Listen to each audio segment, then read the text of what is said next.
Well, greetings everybody. Welcome back to the landscape. So today is a challenge. It's a challenge I've done before, and it's a good challenge. I really enjoy this challenge, and it's called the 1000 steps. The basic principle is you take 1000 steps from a designated starting point and you take a picture from wherever it is that you end up. Now, with my slant towards trying to create a picture that sums up where I am, then my preference would be to take a moment, pause, take it in, and then create a picture. But it's a good challenge, and I've done it every year, and something different comes out of it every time that I do it. Now I'm just about to approach a gate, and that's the point at which I'll take a look at my pedometer on my smartphone and see what number it says, and then we'll add 1000 and walk those 1000 steps. So the face tracking doesn't seem to want to play ball today, but there we go. So let's find the phone. Right, so let's just slide my pedometer into view. There it is, 10,865 steps. So it needs to be 11,865 steps, and then take a stop. Right, so let's go.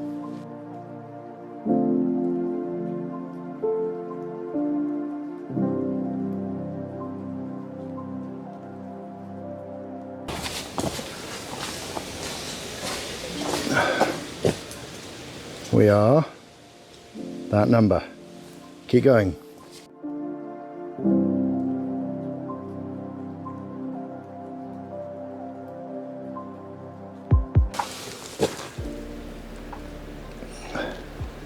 $11,255.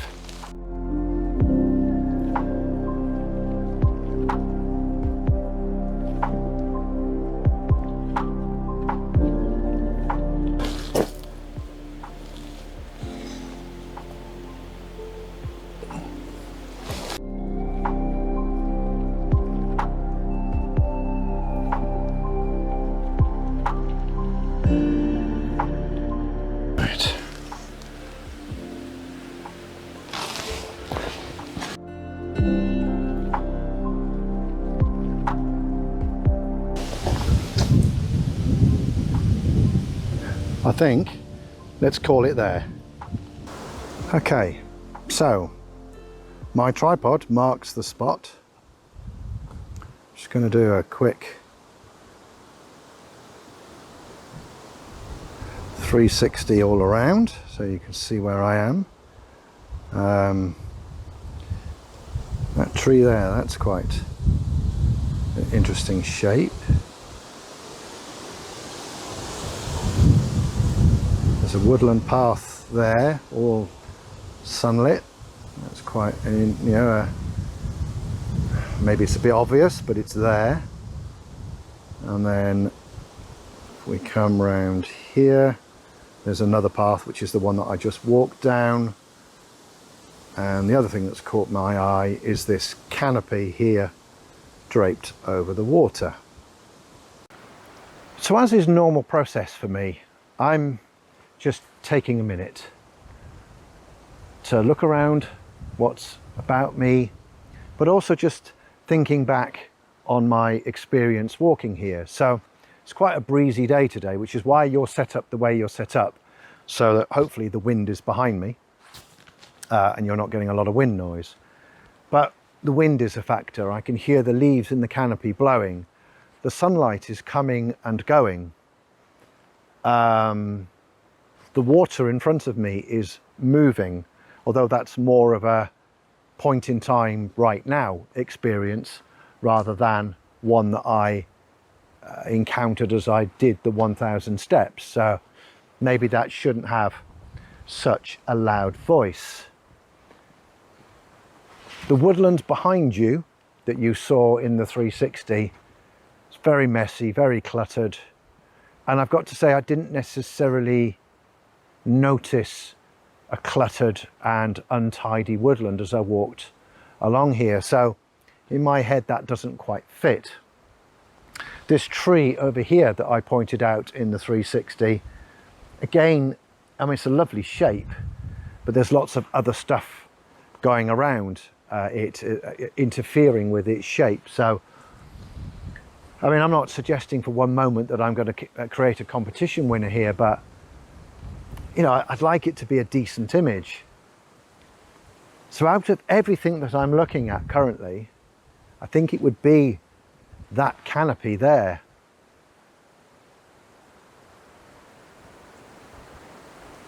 That best sums up my experience. I have noticed the dappled sunlight down the valley illuminating the mountains. And I'm kind of thinking if I could get some sunlight on that little branch, that collection of canopy, that would be quite nice. I'm wondering about whether a polarizer would make any difference to the water. It's rippling quite hard, so you've actually got quite a lot of reflected highlights bouncing back. Be nice to reduce those if I could. Not eliminate them completely because they're there, but just try and quieten them down a little bit so that hopefully the frame becomes about that canopy and not necessarily the water underneath it. The two aren't vying for your attention. There's a little hut over here, which I presume is some sort of boathouse, but it's not really doing it for me. And again, that's not really part of my experience walking here, so that doesn't quite fit. So yeah, out of everything, I think that canopy there, this branch that's reaching out into the water, that is the strongest element that enables me to communicate about my experience walking here.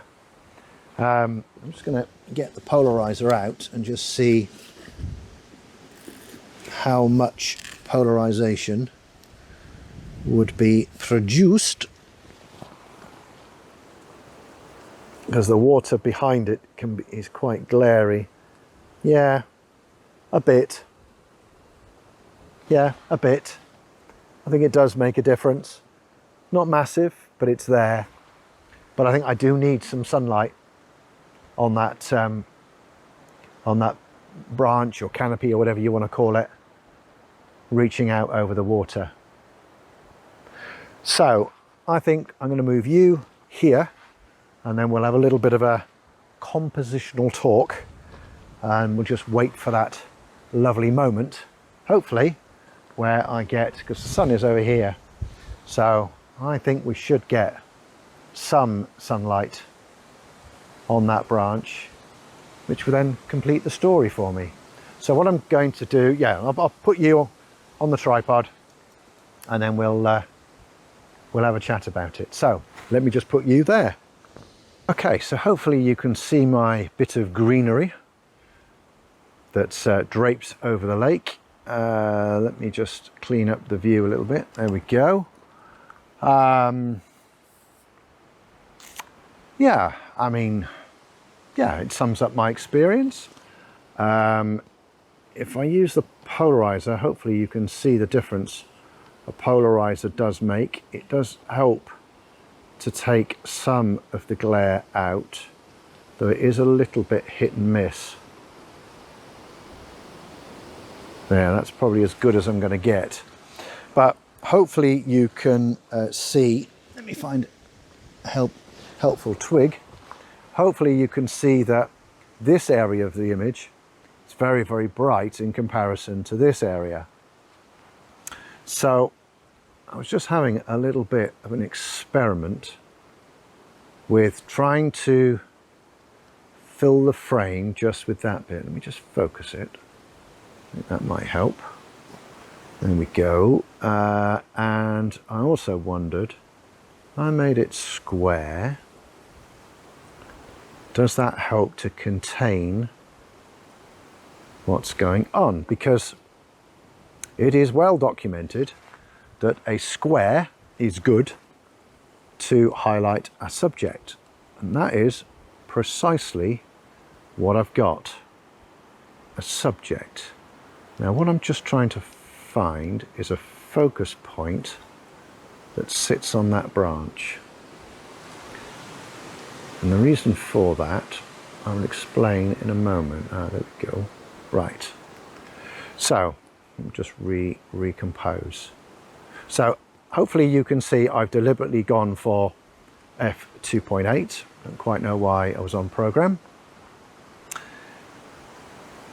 That's so that the background, and I've put my twig down, the background, so certainly this area here, its impact can be reduced because it's not sharp. I mean, I could probably recompose slightly to minimize it, and there we go. That then just concentrates on the green and the branch and all the rest of it, which is of course what it is that I'm trying to photograph. Now we're 0.3 of a second, which in fact is fine, because in fact if I go up to half a second, so we're going to f10. Let me just check the histogram. How are we looking with the histogram? That's not too bad, because of course everything around me is moving, the wind is making it move, so having a little bit of movement in the image in actual fact is a true reflection of my experience here today. I was actually wondering whether I could come down a little bit and whether that would help to minimize the background, but no, I think that's as good as I'm going to get. Maybe in software what I actually need to do is reduce the brightness of that area down so it's not quite so distracting. Now what I could do with now is a little patch of sunlight. But what I'm going to do, no I'm not, because I can only take one image. Right, I'm going to stand patiently and wait for some sunlight. What I'd prefer is some sunlight here rather than on there, but we'll see what we get when I fire the frame. So now it's a game of waiting for the light.